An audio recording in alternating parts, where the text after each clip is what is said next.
बिस्मिल्लाहिर्रहमानिर्रहीम। अस्सलाम वालेकुम। Welcome to review exercise. और इसका क्वेश्चन नंबर 3 हम देखते हैं आज के लेक्चर में। क्वेश्चन नंबर 3 की स्टेटमेंट है कि find LCM and HCF. LCM कहते हैं लीस्ट कॉमन मल्टीपल को और एचसीएफ कहते हैं हाईएस्ट कॉमन फैक्टर को। ये पहला पार्ट है, दूसरा, तीसरा, चौथा। इसमें से पहले की स्टेटमेंट मैं यहाँ पे लिखता हूँ और फिर इनके फैक्टराइजेशन करते हैं। जब फैक्टर बन जाएंगे फिर कॉमन नॉन कॉमन फैक्टर्स वाले तरीके से हम एचसीएफ और लीस्ट कॉमन मल्टीपल यानी एलसीएम फाइंड कर लेंगे। अच्छा, क्वेश्चन की स्टेटमेंट मैंने लिख ली है। अब हम करते हैं इसको सॉल्व। कैसे कि इनके फैक्टर बनाने हैं। फैक्टर बनाने के लिए सबसे पहले हम क्या करेंगे कि इसके जो है ना ये वाले कॉफिशेंट्स, इनके अंदर देखते हैं मल्टीपल कौन कौन से आ रहे हैं। सबसे पहले 4 है तो ये कॉमन आ जाएगा। क्यों कि 4 3 12 भी होता है इसके अंदर। 3 इधर रह जाएगा ना, ऐसे 4 3 12। और यहाँ पे है 4 ज़रब 1। फिर x की पावर 3 इधर है, x की 2 पावर है। सबसे छोटी पावर कॉमन आती है और जो बाकी वैल्यूज़ हैं उनको ब्रैकेट में लिख देते हैं। क्या रहेगी, इधर रह गया 1 और साथ में x की पावर 3 थी, 1 पावर रहेगी। इसी तरह से अगर इस रकम में देखें तो 12 में से 4 बाहर कॉमन चला गया, बाकी जो फैक्टर थे वो 3 रह गए अंदर। x की 2 पावर थी, दोनों बाहर चलेगी। अब मज़ीद क्योंकि हम इसको फैक्टराइज करना सीख रहे हैं तो इसमें से ये 4 लिखा हुआ है, 4 की जो फैक्टराइजेशन है वो होती है 2 ज़रब 2। x की पावर 2 है, इसको 2 दफ़ा यूं ज़रब दे के लिख लीजिए और साथ में एक फैक्टर आ रहा है x प्लस 3 भी आ रहा है। अब ये पहली जो रकम थी कॉमन से पहले पहले, इसकी फैक्टराइजेशन कंप्लीट हो गई है। इसी तरह मैं दूसरी रकम लिखता हूँ, फिर उन दोनों के हम कॉमन फैक्टर्स ले लेंगे। ये दूसरी रकम कौन सी है, ये है जी 8x² जमा का 16x। इसकी फैक्टराइजेशन इसके नीचे ही मालूम करते हैं। यहाँ पे दोनों में 8 कॉमन आ रहा है, ठीक है। 8 के बाद दोनों में से x भी कॉमन आ रहा है तो ये बाकी रह गया x की 1 पावर और इधर 16 है तो 8 2 16। 8 की फैक्टराइजेशन करेंगे तो ये होता है 2। अजान सुन लीजिए आप। अल्लाह अकबर, अल्लाह।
जी, मैंने क्या किया, देखिए ये पहली जो रकम थी इसकी फैक्टराइजेशन ये आ गई थी, दूसरी जो रकम थी उसकी फैक्टराइजेशन ये आ गई थी। अच्छा, यहाँ मैं ना ये साइन यूज़ नहीं करता। अच्छा, इधर भी रेज़ कर देता हूँ। अब हमने किया क्या, मैं थोड़ा-सा ये बता दूँ आपको। इसकी फैक्टराइज़ेशन के बाद ये फैक्टर्स आ गए और फिर ये फैक्टर्स आ गए। मैंने ऐसा किया, इनमें से जो कॉमन फैक्टर्स थे, ये पहले वाइट कलर वाला 2 कॉमन आ गया, दोनों में था। फिर ये ब्लू कलर वाला 2 आ गया, फिर रेड कलर वाला x आ गया कॉमन, ठीक है? इनको लिख दिया। बाकी जो नॉन कॉमन थे वो ये वाला x था, इधर है जबकि इधर नहीं है। इसको लिखा, फिर x जमा 3 फैक्टर था, इधर लेफ्ट साइड में था, राइट में नहीं था, इसको लिख दिया। फिर ये वाला 2 था, इधर लिख दिया। फिर ये x प्लस 2 था, इधर लिख दिया। इनके ऊपर मैंने टिक लगाए हैं। अब जो कॉमन होता है, कॉमन की हासिल ज़रब, इनको आपस में ज़रब दे देना तो जो जवाब होता है उसको बोलते हैं हाईएस्ट कॉमन फैक्टर। तो ये 2 को 2 से ज़रब, ये 4, 4 के साथ x था तो ये 4x इसका हाईएस्ट कॉमन फैक्टर आ गया। जबकि एलसीएम के लिए ऐसा नहीं करना होता। एलसीएम के लिए आपने क्या करना है, लीस्ट कॉमन मल्टीपल के लिए, उसके लिए आपको कॉमन और नॉन कॉमन सबको ज़रब देना होती है। यानी अगर मैं इधर की बात करूं तो ये वाला मैं 2 लिख देता हूँ, ठीक है? इसको हमने ज़रब देनी है इस 2 के साथ। फिर अब इधर देख लेते हैं कोई और। हाँ जी, ये खड़ी कांस्टेंट है या गिनती है, इसको लिख लेते हैं। फिर ये वाला x है, कॉमन से आ गया, इसकी ज़रब देनी है। फिर ये वाला x है, इसको देख लें, नॉन कॉमन से आ गया, इसकी ज़रब देनी है। फिर ये x प्लस 3 है, ये आ गया नॉन कॉमन से। फिर ये x प्लस 2 है, ये आ गया नॉन कॉमन से। कॉमन और नॉन कॉमन इन सब को मिला के जो ज़रब दी जाती है उसको कहते हैं एलसीएम। 2 ज़रब 2 4, 4 ज़रब 2 ये बन गया 8। x x से ज़रब हुआ तो x की पावर 2। इसी तरह x प्लस 3 फैक्टर साथ में आ गया, वैसे ही खोलने की ज़रूरत नहीं है। और x प्लस 2 फैक्टर साथ में आ गया, इसको ओपन करने की मज़ीद ज़रब देने की ज़रूरत नहीं है। तो हमने क्या किया, हमने एलसीएम और एचसीएफ मालूम कर लिया। अगर मैं एचसीएफ को भी इसी कलर में लिख दूँ तो ज़्यादा बेहतर होगा, ताकि हमें पता चले कि हम अपना जो आंसर है वो इस कलर में लिख रहे हैं। और ऐसे एलसीएम और एचसीएफ क्या होता है, सिर्फ कॉमन का मल्टीपल। तो ये जनाब हमारा पार्ट नंबर 1 या क्वेश्चन नंबर 1 हल हो चुका है। इसको ऐसे ज़रब दिया, 8 ज़रब 2 16। उसके बाद चलते हैं पार्ट नंबर 2 की तरफ, फिर उसके बाद नमाज इंशाल्लाह। मतलब ये क्वेश्चन सॉल्व करवाने के बाद आपको ना फिर नमाज पढ़ते हैं। अच्छा, यहाँ से मैं स्टार्ट कर लेता हूँ। इसमें क्या है जी, एक्स की पावर 3 है, फिर 3 एक्स की पावर 2 है, फिर माइनस का 4 एक्स है। इसकी फैक्टराइजेशन करनी है। अब फैक्टराइजेशन के लिए देखिए हमारे पास मुख्तलिफ टेक्निक्स होती हैं। अब देखते हैं इस पर कौन सी अप्लाई होती है। सबसे पहले होता है कॉमन लेना। तो इसमें देखते हैं कॉमन क्या आ रहा है। इधर एक्स है, इधर है, इधर है, तो इसमें वेरिएबल एक्स छोटी पावर कॉमन आ गई। बाकी यहाँ 2x की पावर रह गई, यहाँ पे 3 के साथ 1 रहेगी और यहाँ पे 4 रहेगी। अब ये ब्रैकेट के अंदर मजीद आप देखिए तो एक क्वाड्रेटिक फैक्टर नज़र आ रहा है या दो दर्जी एक्सप्रेशन। इसकी आप मजीद मिडल टर्म ब्रेक कर सकते हैं ऐसे। जब मिडल टर्म ब्रेक करनी है तो पहले ऐसे लिख लें, दो ऐसे नंबर लें, उन्हें जमा करें तो बने 3x, और उन्हीं को ज़रब दें तो बने माइनस का 4। तो ये बन रहा है भाई जमा का 4x माइनस का 1। तो ये सारी कंडीशन कंप्लीट हो रही है, फुलफिल हो रही है। फिर उसके बाद हम क्या करेंगे, मैं ये रेस कर देता हूँ, ये थोड़ा सा अच्छा नहीं लग रहा मुझे। इस जोड़े में से x कॉमन आ गया, बाकी रह गया x जमा 4। और फिर इस जोड़े में से माइनस कॉमन आया, बाकी रह गया x जमा 4। और ये ब्रैकेट बंद होगी। ये x के नीचे x आ गया, फिर पूरी x प्लस 4 वाली फैक्टर या ब्रैकेट कॉमन ले लें, बाकी रह गया x माइनस 1 इधर वाला। और ये बन गया जनाब फैक्टर। किस चीज़ का फैक्टर आ गया, ये जो रेड कलर में ऊपर पहली क्वेश्चन की लिखी हुई है ना, हिस्सा पहला लिखा हुआ है, ये वो आ गया। अब दूसरा हिस्सा उसको भी मैं रेड कलर में लिखता हूँ, फिर बाद में हम कॉमन ले लेंगे। अब वो कौन सा है, वो है जी एक्स की पावर 2 माइनस 4x जमा का 3। इसकी फैक्टराइजेशन करनी है, क्वाड्रेटिक एक्सप्रेशन है, इसमें से कॉमन कुछ नहीं आ रहा, लिहाजा हम डायरेक्ट ही दो ऐसे नंबर ले लेते हैं, उनको ऐड करें तो -4 बने, ठीक है? ऐसा कौन सा नंबर है, माइनस का 3x और माइनस का 1x।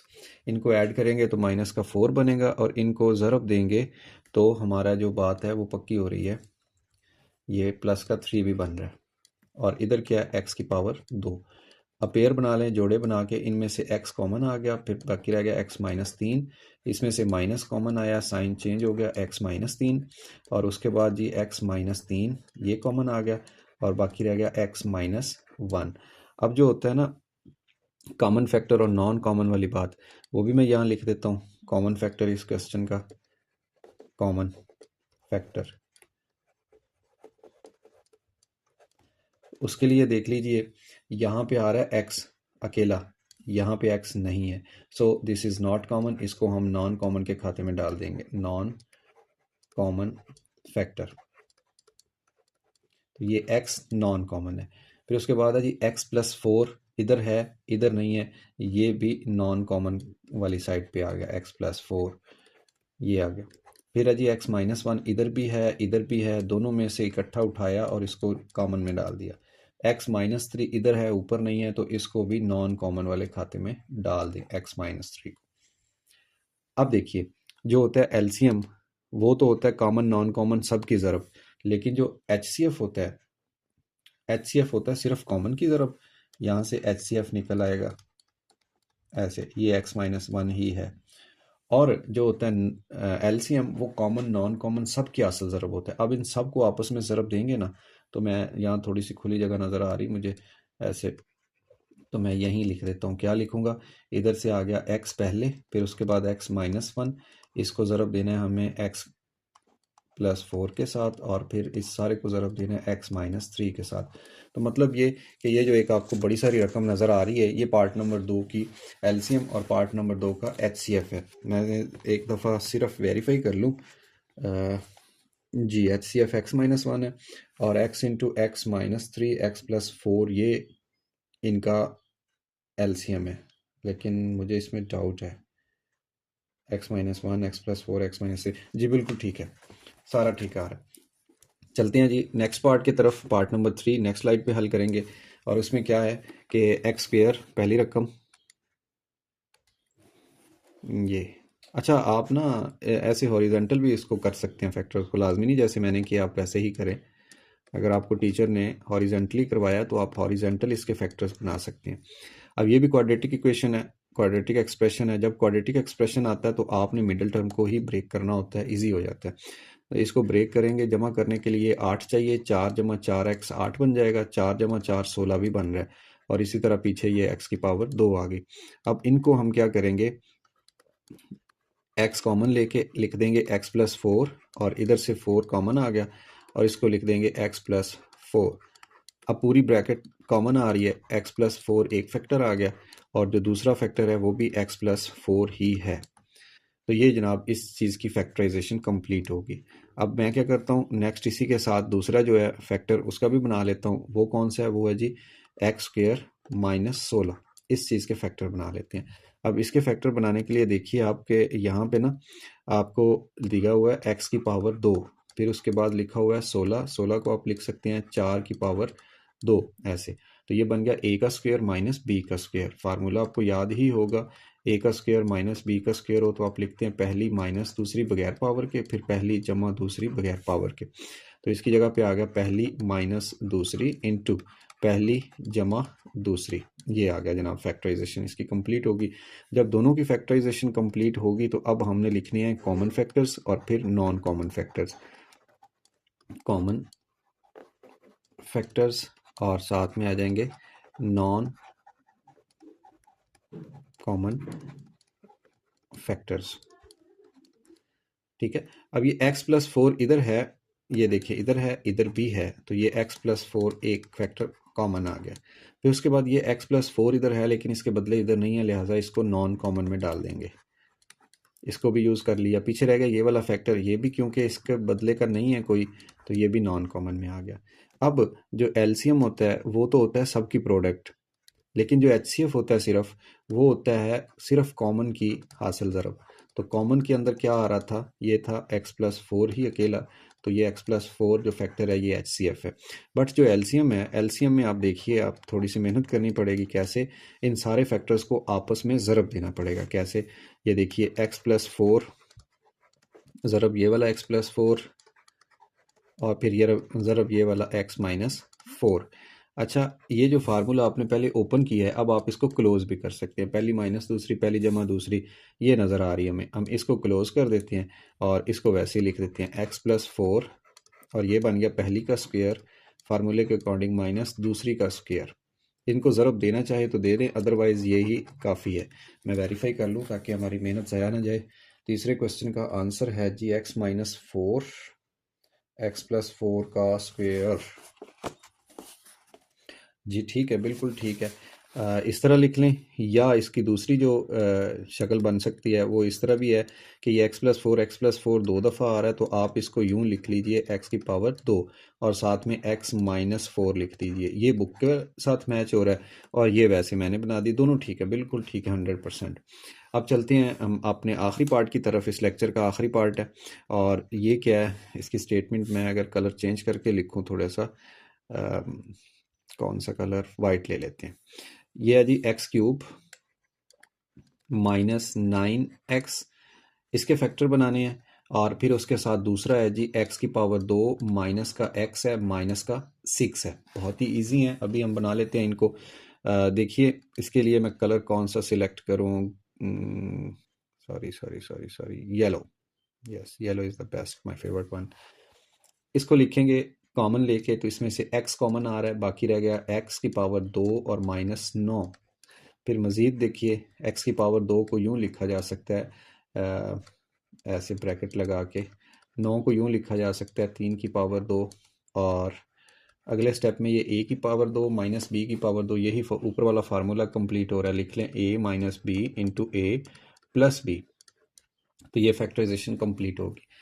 इधर देखिए तो क्वाड्रेटिक एक्सप्रेशन है, पावर 2 आ रही थी, 3 रकमें थी, तो इसका तरीकाकार होता है मिडिल टर्म ब्रेक करना। आपने दो ऐसे नंबर लेने हैं, उन्हें जमा करें तो माइनस का 1 बने और उन्हें ज़रब दें तो माइनस का 6 बने। तो ये दो नंबर थे, हमने उनको लिख लिया। अब इनके जोड़े बना के इनमें से कॉमन ले लें। पहले जोड़े में से x-3 x कॉमन आ गया, x-3 बाकी बच गया। दूसरे जोड़े में से 2 कॉमन आ गया, बाकी x-3 बच गया। और सारे अगर पूरा जो ब्रैकेट है उसको कॉमन लें तो x-3 इंटू x+2, ये आ गया जनाब। फैक्टर्स आ गए हैं। अब इन फैक्टर्स के बाद नेक्स्ट स्टेप होता है कॉमन नॉन कॉमन वाला, तो उसके लिए मैं वाइट कलर यूज़ कर रहा हूँ कॉमन लिखने के लिए। आप देखिए कॉमन फैक्टर्स कौन कौन से हैं। ये x इधर है, अच्छा चलें साथ में नॉन कॉमन वाला सेक्शन भी बना लेते हैं ताकि जो उधर ना आए उसको इधर लिख दें, नॉन कॉमन फैक्टर।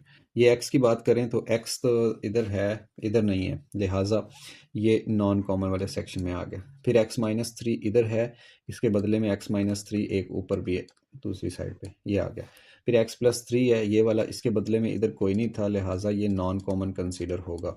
इसके बदले इधर जो दूसरी रकम है x+2, इसके बदले में इधर नहीं थी, लिहाजा x+2 को भी हम नॉन कॉमन वाले खाते में रखेंगे। अच्छा भाई, अब जो कॉमन थे, कॉमन की आपस में जो ज़रब होती है उससे जाके बनता है HCF। कॉमन की आपस में ज़रब से क्या बनता है, HCF। तो ये कॉमन आ गया x-3, एक ही फैक्टर था तो यही HCF बन गया। जबकि जो एलसीएम होता है वो कॉमन और नॉन कॉमन सब की असल ज़रब होता है। ऊपर से अगर देखें तो x-3 आ गया, नीचे से देखें तो ये x+3 आ गया। इसके साथ मैं टिक करता जा रहा हूँ, जो जो यूज़ होगी ये होगी, ये होगी, और साथ x+2 आ गई इनकी ज़रब, ये भी इस्तेमाल होगी, ये रहेगी x। अब क्योंकि ये अकेला वेरिएबल था इसको शुरू में लिख देता हूँ। अब इन सब की जो असल ज़रब है दैट इज़ कॉल्ड एलसीएम। अब ये देखें इसमें फार्मूला यहाँ भी बना था, ये मैंने यहाँ पे बनाया था। अच्छा, कौन सा, a² माइनस b², ये वाला इसको क्लोज कर दें। यह a minus B into A plus B, तो ये बन जाएगा मिलके a का स्क्वायर माइनस b का स्क्वायर, और साथ में x+2 आ गया। अब अगर तो आपने बुक वाला आंसर निकालना है तो HCF यही है, और LCM के अंदर उसने x+2 वाला फैक्टर पहले लिखा हुआ है। इसमें कॉमोटेटिव लॉ होल्ड करता है, इनकी पोजीशन चेंज करने से जवाब पे फ़र्क नहीं पड़ता, लेकिन आपकी तसल्ली के लिए मैंने इसको अरेंज कर दिया। लें जी, ये था हमारा LCM और HCF से रिलेटेड पोर्शन। इस लेक्चर के अंदर हमने क्वेश्चन नंबर 3 रिव्यू एक्सरसाइज का उसको सॉल्व किया है। नेक्स्ट इंशाल्लाह इसके बाद वाला क्वेश्चन हम सॉल्व करेंगे। तब तक अपना ख्याल रखिए, चैनल को लाइक सब्सक्राइब लाजमी कीजिए।